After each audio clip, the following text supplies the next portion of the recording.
All right, here with Wheeling Nailers head coach Derek Army after tonight's tough defeat to the Toledo Walleye. Derek, just give your thoughts on tonight's game overall.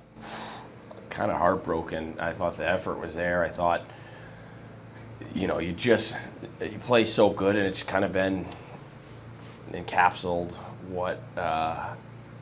what's been kind of going on here is you deserve better than that, and the guys played their heart outs, and it just tough for it to come down to a play like that at the end. I don't have much to say. It's kind of when I feel bad for the guys. They work so hard and just that close.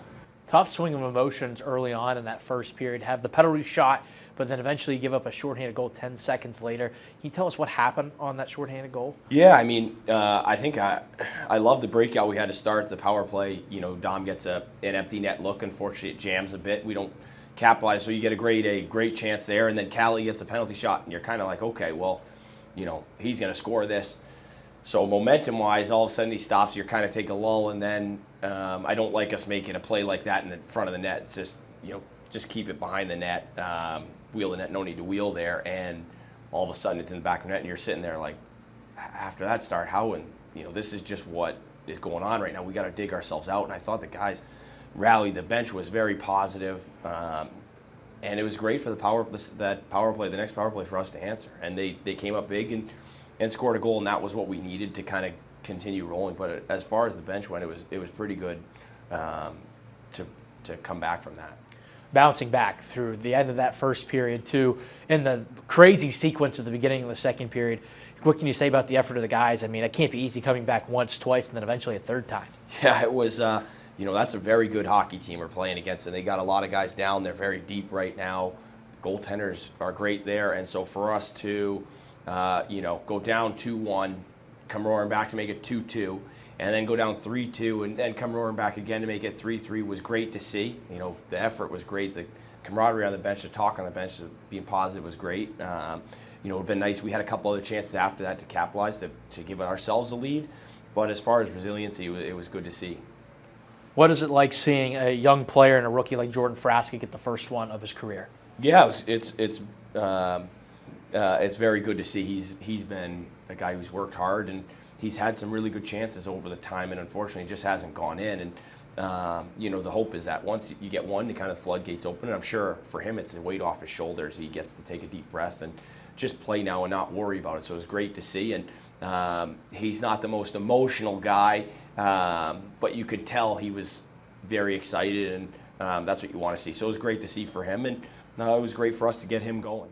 The story of the end of the night, it's going to be the guys in the black and white jerseys, because frankly, there were some questions there, whether it was the referees or the linesmen. Can you give just a little bit of analysis about them tonight? Because to be honest, it wasn't the greatest. No, it was not. For us, that last play, shot down the ice, and our D, David Drake, beat the icing out. It's the race to the dot, beat the race to the dot, therefore waived icing. The linesman explained it to me as it's not, he didn't get beat to the dot, that's why he waved the icing off. And then the ref explained that it was tipped. Obviously I had the ability to see it on the big board. Got two different explanations on it. And it was the linesman waving it off.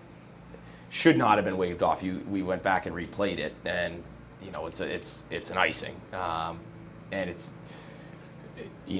difficult as a coach because it was a high stick that went against us in Toledo. There was an icing the night before that went against us against Iowa, and it just seems right now we're just fighting through this sludge of not only the other team, but we're fighting a lot of different elements. And I get there's going to be calls that are missed or whatnot, but there has to be realization that there's 2 points. There's a lot of livelihood, jobs on the line for these players. For everyone here, playoffs are on the line. There's guys' livelihood and career on the line, and for to miss call like that is tough to. It's tough. You just expect a little bit better from that. I think they're trying their hardest, and they're good guys, but yeah, we expect better on that. Now it's a goal we can't let in, but unfortunate that you lose like that. Coming to this weekend, 2 games against Norfolk. How do you move forward after this tough loss? It's not going to be easy, I'll be honest. All these ones have not been easy right now. For us and for me, it's just got to turn the page. I probably won't sleep the next few nights. Just can't stop thinking about it, and probably break a few things too.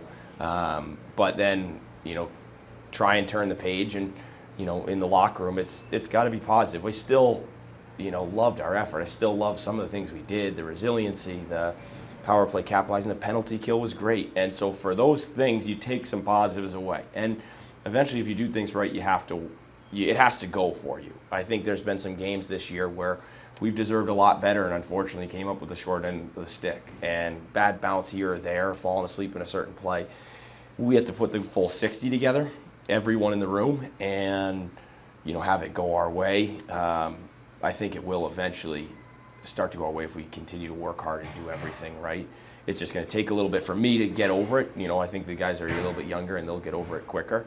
Now we'll turn the page and set our sights on Norfolk and hopefully be a little extra hungry. Thank you for a few minutes of your time, Derek. Thanks, Isaac.